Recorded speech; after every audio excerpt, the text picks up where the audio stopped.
next storyteller. She's been an inspiration to me for so many years. And in fact, I know I'm standing here because of Mary Grace. She's an amazing woman. And she's taught me and so many of us so many wonderful things about storytelling, using our heart, using our mind, and using our spirit, because that's exactly how Mary Grace tells each and every one of her tales. She selects them wisely. She continues to introduce fairy tales and folk tales to both children and adults, sharing each tale's magic on all levels of consciousness. I was elated to finally receive my copy of the fall issue of the National Storytelling Network's Storytelling Magazine. Truly a magical piece, a piece that I'm going to keep forever and ever, because inside, Mary Grace is the guest editor on the topic of the persistence of fairy tales. It's an excellent article, especially for us librarians, so I want every one of those Northeast librarians to look into this. It's pretty amazing because she was able to interview several true storytellers from all over the world who have given their gist of just how powerful fairy tales are to all of us. And with that said, I'd like to introduce Mary Grace Ketner.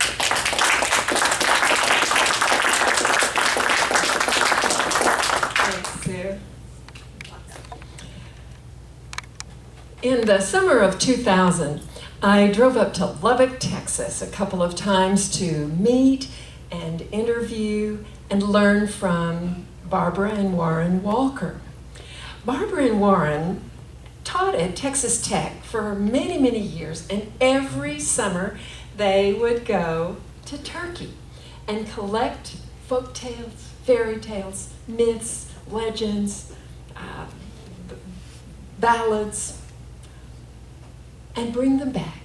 And so today, Texas Tech University has the largest collection of Turkish oral narrative in the world, including Istanbul, I'm sorry to say. They were delightful people, and I did enjoy getting to chat with them and to see the archive of Turkish oral narrative. It's about 20, what do librarians say, 20 linear feet, 20 shelf feet or something, of volumes that they collected. Warren would go into the countryside and collect stories. Barbara would transcribe them from the recordings he made, and she would also collect a few from their maid. And the collection itself is marvelous. I wanted to tell you in particular about one of the characters that's best loved by the whole world. His name is Nasruddin Hodja. Now, Hodja is actually a title. It's not his name. If you live in a big city and go to a big mosque, you would have an imam. But if you live in a tiny village and go to a tiny mosque, you would have a Hodja. And this Hodja is quite a character. In Turkey, they tell stories of the Hodja as part of a regular conversation. I think of the way my mother used to tell Aggie jokes. Someone would bring something up and it would remind her of an Aggie joke, and there she would go again. Now, one August, before Barbara was coming back, she got sick. And she had to go to the hospital.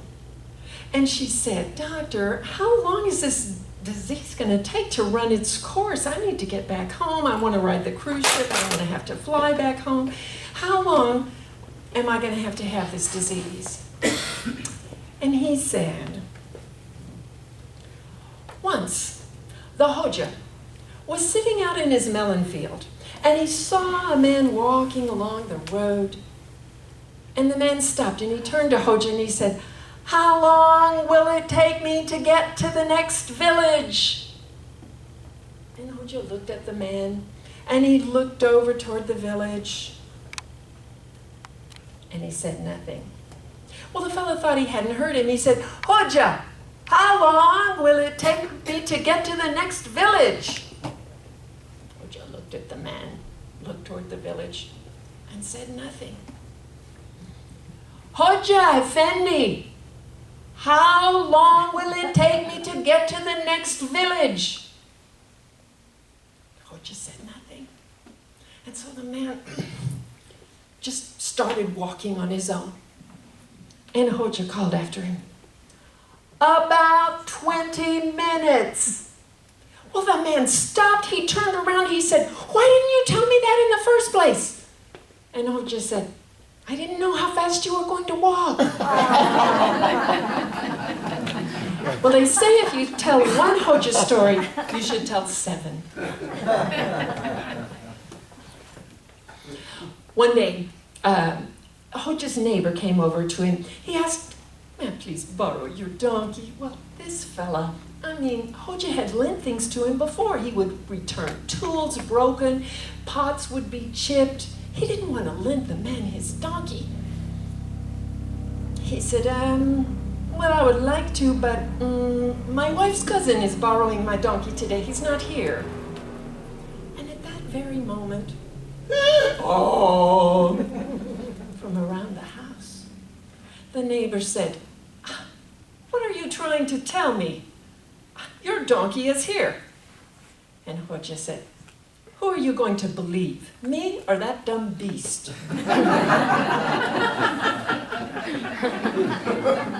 Hodja lived at the time of Timur. We call him Tamerlane, the conqueror. And he had several encounters with that bold fellow. One day he came running into Timur's court, shaking his hand in the air, something in it. He said, "Emperor, Emperor, I have cut off the left hand of my enemy." And Timur said, "Ah, and did you cut off his head as well?" And Hodja said, "No, someone had already done that."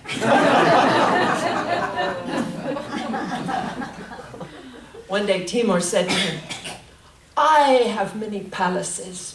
I have land all the way to the sea. I have many queens.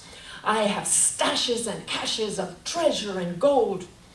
Tell me, Nasruddin Hodja, what do you think is my true worth?" "About 20 pieces of silver." "20 pieces of silver? Why, this belt alone is worth 20 pieces of silver." "I was accounting for that when I gave you my estimate." One day, Timur sent an elephant as a gift to Hodja's village. And it was a very nice thing to do. The people recognized that, but you know, an elephant, it was very destructive. He would step on things, he would knock into things, he would swish things over with his trunk. And finally the people came to Hodja. They said, "Hodja, you have got to take this elephant back to Timur. He's destroying our village. But be polite." And so the people watched as Hodja set out across the horizon to go return the elephant. He went to see Timur. He said, "This elephant, we are so sad to see him. You see, he's very lonely. We don't like to see him so sad. So we are bringing him back."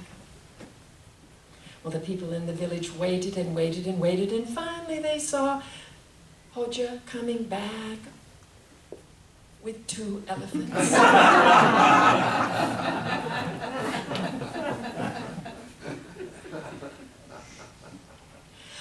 One day a neighbor said to Hodja, "What was that I heard in your house last night, that big noise?" "Oh," said Hodja, "my wife was just throwing some old clothes down the stairs."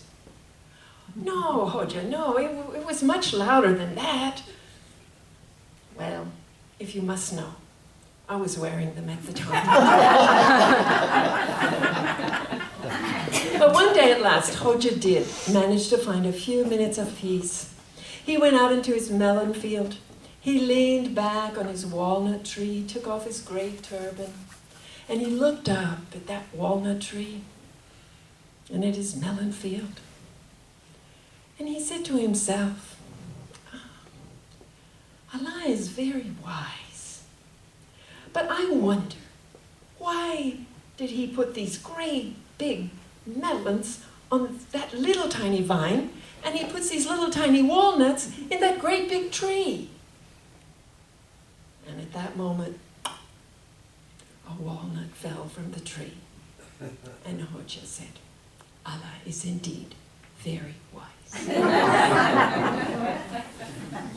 And they say that if you have heard 7 Hodja stories, you have taken one step towards enlightenment.